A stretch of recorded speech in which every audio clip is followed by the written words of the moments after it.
Bom pessoal, olá a todos. Um rapaz perguntou um tempo atrás aí pra mim sobre o inferno, né? Se existe inferno nas escrituras. E como eu tava falando lá sobre Salomão, Novo Testamento, outros pontos, eu acabei me esquecendo, tá? Então eu vou fazer um vídeo aqui rapidinho. Aí cada um analise e tire suas próprias conclusões, tá? Ronaldo, o inferno existe? Resposta, sim. Para quem não acredita, é só fazer um canal de teologia. Pode pôr até o nome analisando as escrituras, vocês vão ver que existe. Pronto, fim do vídeo. Obrigado pessoal, paz a todos. Tô brincando, pessoal. É que é só uma brincadeirinha. Na verdade, esse conceito de punição eterna, será que ele existe mesmo dentro das escrituras? As escrituras falam, dentro da ótica, né, principalmente do Velho e Novo Testamento, é que existe uma destruição da alma. Ou seja, aquele que peca, a alma que pecar, seria destruída. E não atormentada num tormento eterno. Esse conceito de tormento eterno ele é pós-cristão, para quem não sabe. Inclusive eu acho engraçado, né, que as pessoas falam que o Deus do Velho Testamento era mau, que era o diabo fingindo ser Deus, não sei o que. Esse pessoal que fica pregando essa bobagem por aí. Mas o conceito de tormento eterno ele surge no Novo Testamento, né, não no Velho Testamento. No Velho Testamento, a pessoa que pecasse morreria. Era uma coisa bem simples até. Vamos analisar aqui alguns versículos para vocês verem. Por exemplo, Paulo em Romanos, ele diz que o salário do pecado é a morte. Então a pessoa que pecou morreu, pronto. Ou seja, é uma contrapartida com a vida eterna. Aquele que segue a Deus tem a vida eterna. E aquele que não segue a Deus tem a morte, ou seja, é punido com a destruição. Hebreus 2,14. Ele fala que Jesus aniquilou o causador da morte, o pecado. Apesar de muitas bíblias traduzirem aqui como o diabo, na verdade é o pecado, tá pessoal? Um dia eu explico melhor sobre esse versículo aqui, rasurado de Hebreus. Ezequiel 18,4, que é uma concepção lá do Antigo Testamento. Ó. A alma que pecar, essa morrerá. Lembrando que aqui ele está falando da alma, né? Nefesh. Ou seja, a alma que cometeu o pecado, essa alma vai sofrer um tipo de morte, uma destruição, não um tormento eterno. Apocalipse. Esse conceito aqui de que a alma que pecar seria morta ou destruída, eu vejo uma concordância com o que diz aqui em Apocalipse, quando o Apocalipse fala sobre a segunda morte. Que a primeira morte seria a morte física, né? A pessoa ia morrer fisicamente. E a segunda morte seria a morte espiritual, ou seja, o espírito seria destruído. Ó, aquele que tiver ouvido e ouviu que o Espírito diz às igrejas e vencer, não sofrerá o dano da segunda morte. Então é parecido com o que diz aqui em Ezequiel, uma concepção de que a alma que pecasse seria destruída. Em João nós vemos também um paralelo, né, um contraste, onde ele fala da vida eterna e da morte eterna, ou seja, aquele que crê no Filho do Homem tem a vida eterna, e aquele que não crê tem a ira eterna sobre ele, ou seja, o que seria uma ira eterna seria um eufemismo para morte. Em Tessalonicenses, Paulo fala, né, que aqueles que por castigo padeceriam uma eterna destruição. Ou seja, eles ficariam longe da face do Senhor e da glória do seu poder. Mas eu vou ver esse versículo aqui de Tessalonicenses mais no final, que tem mais a ver com a concepção que eu quero transmitir aqui para vocês. E Mateus 10:28, Jesus fala assim: não temam, né, os que matam o corpo, nem não podem matar a alma. Vocês têm que temer primeiro aqueles que podem destruir no inferno a alma, ou seja, a destruição da alma e do corpo. É isso que vocês devem temer, correto? Então essa é mais ou menos uma concepção da Escritura.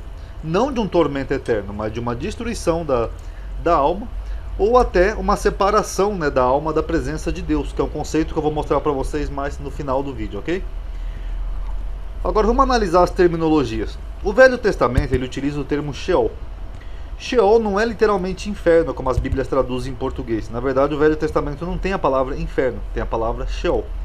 E Sheol é uma palavra hebraica que, dependendo do contexto, pode significar morte, sepultura, abismo ou mesmo o destino dos mortos. Mas é literalmente sepultura.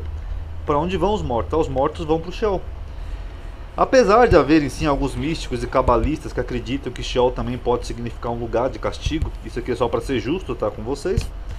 Mas dentro da escritura mesmo, o Sheol é o destino de todos os mortos, tanto dos bons quanto dos maus. Ou seja, quem morreu vai para a sepultura. Tanto que sepultura é literalmente Sheol. Tanto que o próprio Jesus, segundo o Novo Testamento, ele foi para o Sheol. Aqui Pedro, em Atos 2,27, ele está citando aqui, ó, um salmo de Davi, que Davi falou: não permitirá que a minha alma vá para o Sheol, que é sepultura, o lugar dos mortos.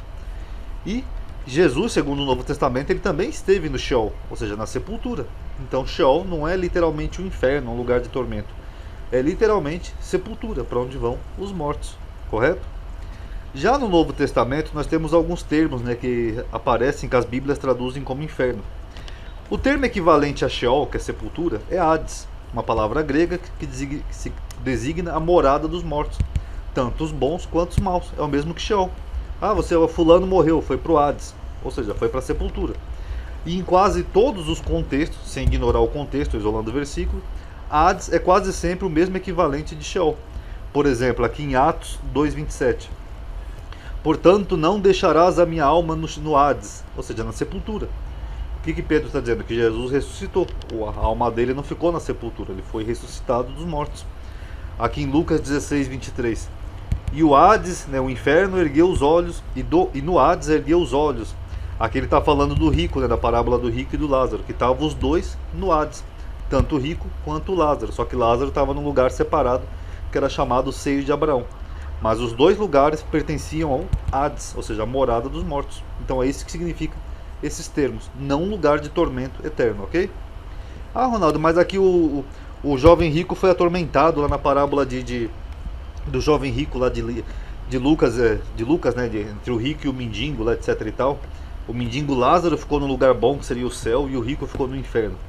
Bom, esse aqui seria, pessoal, o mais próximo, né, que a Bíblia fala da concepção moderna que a gente tem de inferno. Só que, no entanto, é importante notar que a Bíblia não apresenta essa parábola como uma história verdadeira. É uma parábola. Que nem eu falei para vocês, a Bíblia tem parábolas, alegorias. A gente não pode tomar uma parábola como literal. Tem que buscar o sentido da parábola. Porque se a gente for tomar como literal, a gente vai ter uma série de problemas com outras parábolas da Bíblia. Por exemplo, as parábolas de Cristo são claramente histórias fictícias, destinadas a transmitir uma mensagem. Você tem que buscar o midrash, na essência do texto. Aqui no caso, o conto do homem rico e do Lázaro, ele é precedido por uma parábola do mordomo infiel, que vocês podem ver nos capítulos anteriores aqui de Lucas 16.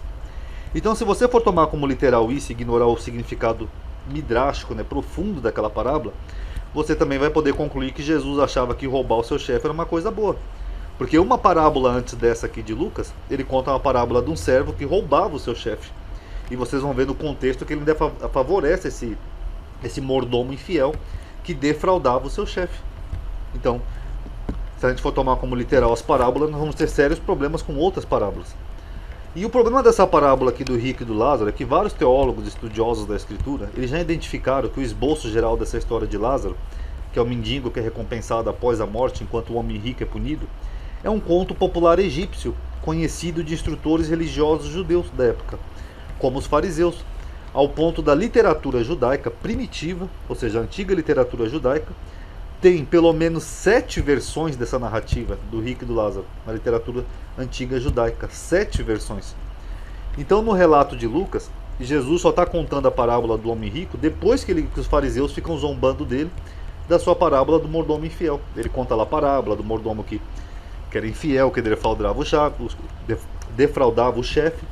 Vocês perdoem um pouco a minha dicção, é que hoje eu amanheci um pouco constipado. Aí os fariseus ficam zombando dele, aí Jesus conta essa parábola que eles certamente já deveriam conhecer na época, porque era um conto popular que foi adaptado de um conto egípcio, simples, usando uma das suas próprias histórias favoritas para demonstrar a hipocrisia de tais fariseus. Então essa parábola aqui não é original de Jesus, que nem eu falei naquele vídeo sobre a construção do Novo Testamento. O Novo Testamento também tem muita coisa que não é original. Isso aqui é apenas um conto egípcio antigo, que tem 7 versões já na literatura judaica, e Jesus só conta isso em resposta à zombaria dos fariseus. Então não é um conto para você tomar literalmente, como se ali o conto do mendigo e do Lázaro fosse um conto real histórico, porque se a gente for tomar então esse conto como literal histórico, então a gente vai ter que pegar muita coisa da mitologia egípcia e tomar como histórico, correto? Tártaro é outro termo que o Novo Testamento, as Bíblias em português, traduzem como inferno. Mas Tártaro só aparece uma vez no Novo Testamento, que é aqui na segunda epístola de Pedro. E mesmo aqui no Novo Testamento, essa palavra Tártaro, ela está se referindo à prisão dos anjos que pecaram. Ou seja, não é um lugar que onde vai para todo mundo, os pecadores, os maus, não. É um lugar bem específico e para uma classe específica de espírito, os anjos. Então você não vê em nenhum momento o Tártaro sendo aplicado, por exemplo, para homens, para pecadores, para maus, não. Só aparece uma vez com uma referência a anjos. E eu vou mostrar aqui para vocês também por que só aparece só uma vez e para anjos aqui um pouquinho abaixo no texto no final do vídeo, ok? Gena. Gena aparece sim várias vezes no Novo Testamento e é traduzido como inferno, como por exemplo aqui em Mateus 5, né? E se um dos teus membros pecar, lança-te fora de ti, porque é melhor perder um membro do que todo o teu corpo ser lançado na gena, no inferno. Aqui em Mateus 10 é aquela mesmo que eu citei ali em cima. Não tem mais os que podem destruir o corpo, mas aqueles que podem destruir na gena a sua alma, né, o seu espírito. Então, esse termo é muito comumente traduzido nas Bíblias como inferno. Mas só que tem um problema aqui. Gena, na verdade, é um lugar lá em Israel. A palavra em si é uma tradução grega dos termos hebraicos Gehinom e Gebenhinom, que significa o Vale dos Filhos de Rinom. E se refere a um vale real, de verdade, que existe. Tem até a imagem dele aqui, para quem quiser ver. Ó. Essa aqui é a Gena que Jesus falava. É um lugar real. E nesse lugar real chamado Gena, que ficava bem próximo a Jerusalém antiga, ele aparece pela primeira vez no Antigo Testamento como a localização de sacrifícios pagãos de crianças que continuam pelo menos até o segundo livro de Reis, capítulo 23, 10 mais ou menos, que descreve como Josias destruiu o lugar, de tal ordem que ninguém mais conseguiu sacrificar ali os seus filhos e filhas, queimando-os em adoração a Moloque, como era costume de fazer. Então, só para explicar aqui rapidinho, havia um sacrifício pagão, que era o sacrifício do deus Moloque, onde as pessoas queimavam os seus próprios filhos, presta atenção nisso, para o deus pagão Moloque. E Deus condena isso. Só que em Israel, na época do período dos reis, lá de juízes, etc., até o segundo livro de Reis, você vê que os judeus também se contaminaram por isso, os hebreus, né, os israelitas, e eles faziam sim sacrifícios a Moloque, tanto que você vê vários profetas combatendo isso, inclusive o profeta Jeremias, os profetas lá velho testamentário, vocês viam que eles combatiam o culto a Moloque. Então esse lugar onde eles faziam o sacrifício a Moloque era um lugar onde se queimavam os próprios filhos, né, no sacrifício abominável para Deus, que era para um Deus pagão. Então uma explicação é que na época de Jesus o termo Gena foi aparentemente usado como uma metáfora, metaforicamente, para se referir a um lugar de destruição. Porque esse lugar foi destruído na época do rei Josias, e o rei Josias mandou destruir tudo. Então Jesus faz uma comparação, assim como o rei Josias destruiu aquele lugar, e aquelas coisas abomináveis, os pecadores também vão ser destruídos. Por um tormento eterno? Não, seriam mortos mesmo. É interessante notar que o hebraico não tem nenhuma palavra para tal conceito, e Jesus aparentemente não sentiu necessidade de introduzir preferindo fazer uma alusão histórica, um eufemismo. Ou então, segundo alguns outros estudiosos acreditam, o Vale de Gena tornou-se de fato um lugar essencialmente incinerador na época de Jesus. Ele constantemente consumia o lixo da cidade e os corpos de criminosos e desonrados. Essa tradição é bastante antiga, mas não é suportada por qualquer evidência histórica ou relatos antigos. Em qualquer caso, em nenhuma das referências de Cristo a Gina sugerem qualquer tipo de tormento eterno. Remover os injustos da existência, como o versículo sugere, não soa particularmente parecido como torturá-los para sempre. Ou seja, então aqui em Gena, alguns historiadores acreditam, apesar de não ter muitas evidências, que esse lugar onde era sacrificado as crianças a Moloque se tornou um lugar para se incinerar lixo e se matar pecadores. As pessoas más, por exemplo, eram jogadas nesse lugar, e o lixo também era destruído. Então é bem provável que Jesus tenha usado um eufemismo de Gena para a destruição dos maus. Ó, se você for mal, se o teu olho te fizer pecar, pega o teu olho e joga lá no lixão, na Gena, onde é queimado o lixo. Porque é melhor você perder um olho lá no lixão do que o teu corpo inteiro se destruir lá no lixão, ou seja, o seu corpo inteiro ser destruído da mesma forma como é destruído o lixo. Então é bem provável que seja um eufemismo, assim como o lixo era destruído na Gena, Jesus poderia estar dizendo que as pessoas más seriam destruídas de uma forma semelhante, ou seja, mortas, destruídas, não num tormento eterno, o que faz bem mais sentido e é bem mais coerente. Agora tem alguns outros versículos que dá a entender que existe sim um tormento eterno na Bíblia. Em Apocalipse 20:10, onde ele fala que o diabo e a besta e o falso profeta são atormentados para todo sempre, dia e noite. Só que aqui tem um problema, né? Que no Apocalipse ele usa figuras de linguagem. Diabolos, aqui o acusador, a antiga serpente, eu já expliquei em outros vídeos, que seriam os inimigos, né, de Israel. A besta, já falei que seria, inclusive o Apocalipse fala de duas bestas, né, não apenas de uma, e o falso profeta são figuras de linguagem. Então é difícil você tomar metade do versículo como literal, sendo que a outra metade do versículo são apenas figuras de linguagem. Como é que, por exemplo, um ser mitológico vai ser atormentado de noite? Então não teria muita lógica. E o outro versículo está aqui em Mateus 25:41, naquela parábola dos bois, dos bodes e dos cordeiros que Jesus fala. E Jesus fala que aqueles que foram maus, que tive fome e não me deste que comer, tive sede e não me deste de beber, esses iriam para o fogo eterno, ou seja, para um lugar onde queima eternamente, preparado para o diabo e os seus anjos. Mas só que tem um problema aqui, tanto aqui quanto em Apocalipse, né, na questão de fogo eterno. Porque a palavra eterno em grego, ou mesmo no hebraico, ela não significa literalmente eterno como a gente tem concepção em português, algo que nunca termina. É apenas um superlativo que quer dizer que é um lugar onde é muito forte, muito tormento. Mas não quer dizer que é para sempre, porque se a gente pegar aqui, por exemplo, na própria Bíblia, vocês podem ver que Sodoma e Gomorra e as cidades vizinhas, elas foram destruídas com a pena do fogo eterno. A mesma pena que Jesus fala aqui em cima. Ó, fogo eterno, fogo eterno. E aqui nós temos uma imagem aqui das ruínas de Sodoma e Gomorra que os arqueólogos descobriram. Aqui, ó. Tem fogo ainda hoje em Sodoma? Não. Sodoma está pegando fogo até hoje? Não. Você pode ver que tem até pessoas aqui na imagem. Não, não está queimando até hoje. Então como é que Sodoma foi destruída com fogo eterno e ela não está queimando até hoje? É porque fogo eterno é só uma grande destruição. É um eufemismo, uma palavra que quer dizer uma grande destruição. Não que aquele lugar vai pegar fogo para sempre, nunca mais vai se apagar. Senão Sodoma estaria pegando fogo até hoje. Então quando Jesus fala aqui, por exemplo, que aqueles pecadores que não alimentaram os pobres, não deram de beber, seriam destruídos com fogo eterno, ele quer dizer que eles seriam destruídos. Que nem eu falei ali em cima, a alma que pecar será destruída, etc e tal. Eles seriam destruídos. Não tem mais o que possa destruir o corpo, mas o que possa destruir a alma. Quer dizer que eles seriam destruídos de uma forma violenta, bruta, mortos. Não um tormento literalmente eterno. Porque senão Sodoma também, com a mesma expressão, estaria pegando fogo até hoje, correto? Vamos analisar agora um pouco outros conceitos. Aqui eu peguei de um artigo muito bom. Embora a ideia de condenação eterna de fogo possa ser encontrada tão cedo no livro apócrifo, o Apocalipse de Pedro, que é do segundo século, ela não parece ter se tornado dominante no pensamento cristão até por volta do século V. Quer dizer que os primeiros cristãos não tinham essa concepção de inferno como a gente tem hoje. Ironicamente, essa visão foi fortemente inspirada pelo filósofo e matemático grego Platão, que não era cristão e a quem o historiador francês Georges Manoir acreditou como a maior influência sobre as visões tradicionais do inferno. Só para ser justo aqui, alguns pais da igreja, como Orígenes, eles tinham uma concepção sim de um tormento, de um castigo. Ainda que tenha variações, não era semelhante à nossa concepção moderna. O mais antigo que nós temos de concepção de inferno são alguns pais da igreja. E mesmo esses pais da igreja já são aproximadamente do segundo século, correto? O mito de Er, de Platão, apresenta uma visão futura, uma vida futura, em que os pecadores são punidos ou recompensados na proporção de suas más ações na vida. Seja qual for a opinião sobre a existência do inferno, as punições específicas citadas por Platão definitivamente não têm apoio bíblico, ou seja, é filosofia grega.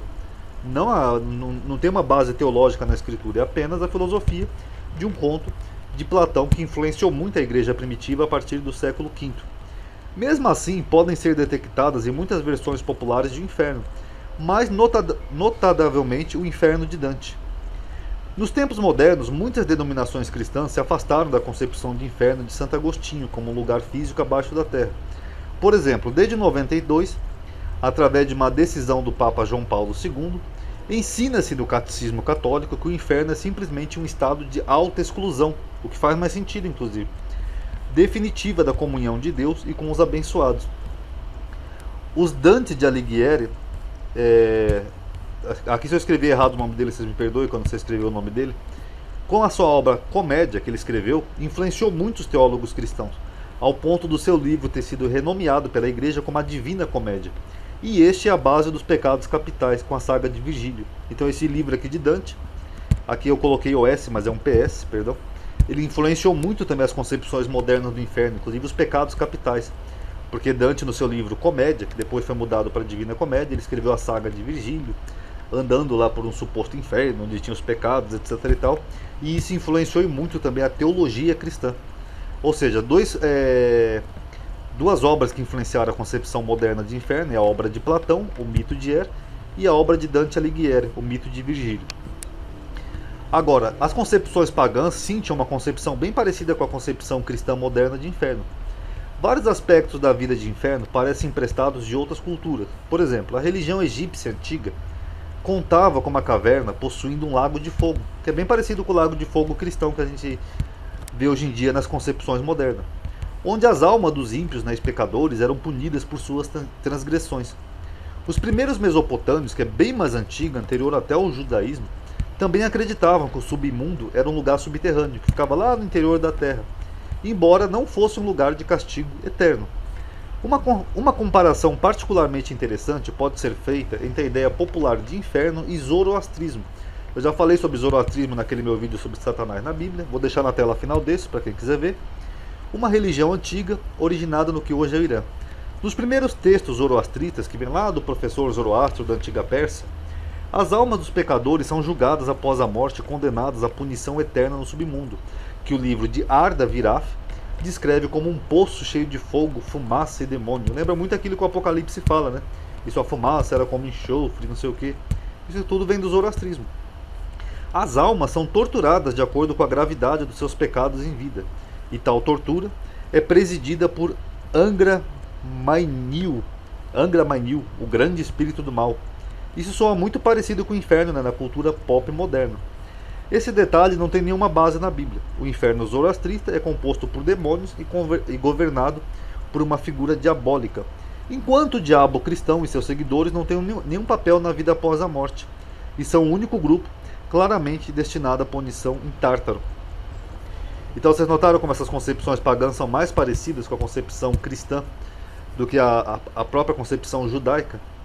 E o que diz, Ronaldo, a concepção judaica? Bom, eu vou deixar aqui no final um artigo curtinho do Shabbat.org, para quem quiser ver, onde eles falam sobre o judaísmo e a concepção de céu e inferno. É claro que o judaísmo não tem um consenso, que nem eu falei aqui no começo do artigo. Vocês vão ver outras pessoas que pregam coisas diferentes, porque o foco do judaísmo é a vida e não a morte. Então vocês vão ver judeus que creem em castigo, judeus que creem que não acontece nada, judeus que creem em reencarnação. Vocês vão ver todo esse tipo de concepções. E o judaísmo não discute muito isso, porque o judaísmo fala que o foco é a vida. É bobagem você discutir sobre uma coisa que você não tem como provar. Ninguém voltou do mundo dos mortos para dizer como é lá. Então, é uma perda de tempo. E Deus é Deus de vivo, não de morto. O seu foco tem que ser a vida, não a morte.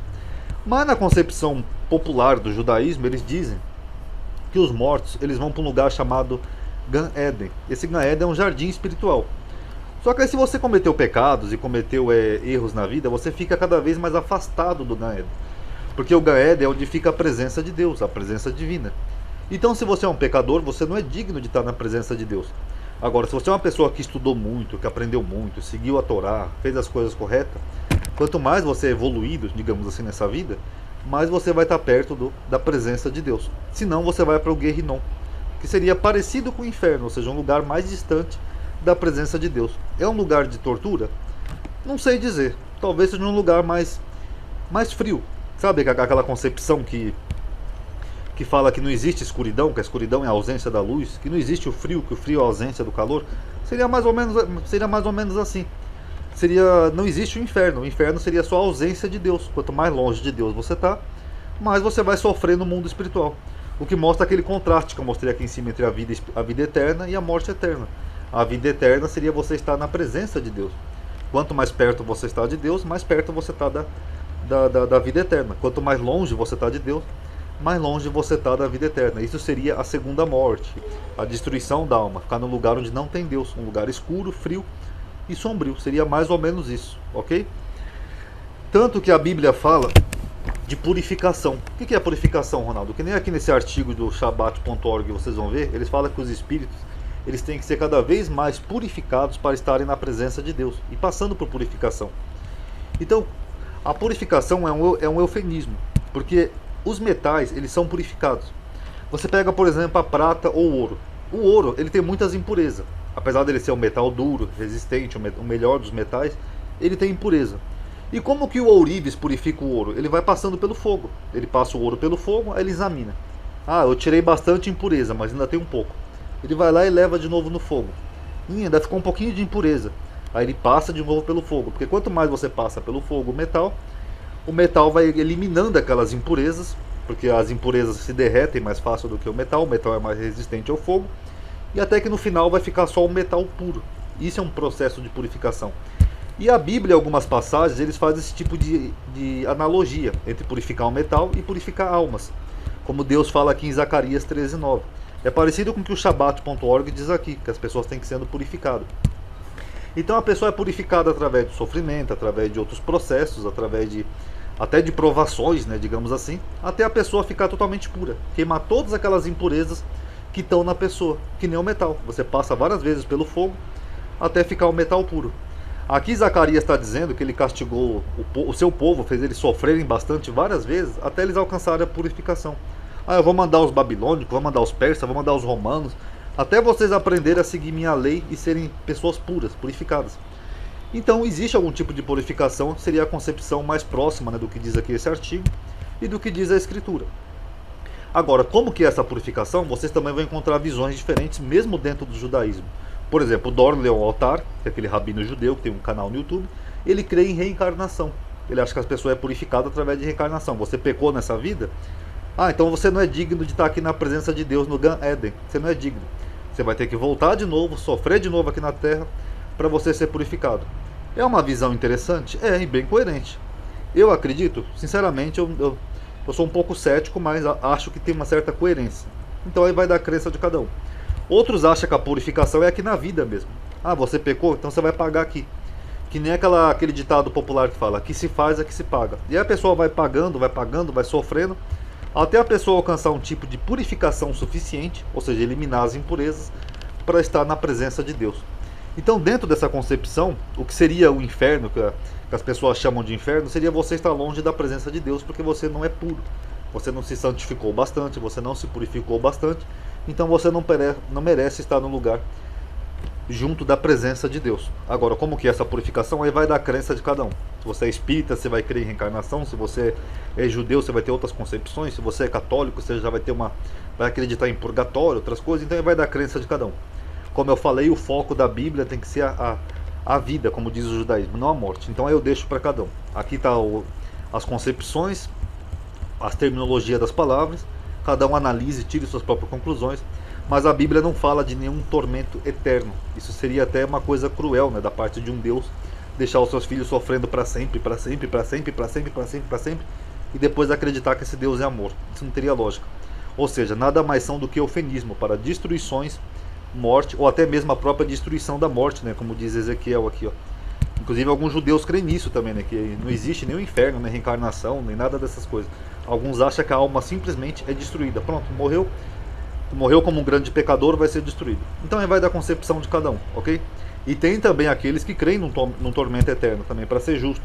Inclusive eu vi uma vez um rabino falando que Hitler, né, que pela maldade que ele fez, ele está até hoje sofrendo no mundo espiritual cabalístico, que é um mundo de tormento eterno. Então, é que nem eu falei, eu não discuto esses assuntos, vai de cada um. Tem um tormento eterno? Eu não acredito. Tem uma reencarnação? Também não sou muito crédulo de reencarnação, com todo respeito aos que acreditam. Eu acho que faz mais sentido essa visão de que existe um Gan Eden, um lugar onde tem a presença de Deus, e quanto mais você peca, mais longe você fica da presença de Deus nesse lugar. Você fica na periferia, não no centro. E a periferia sempre é pior que o centro, nesse sentido espiritual, ok? Então analisem aí e tirem suas conclusões. É um dos poucos temas que eu não discuto, é esse, ok? Paz a todos.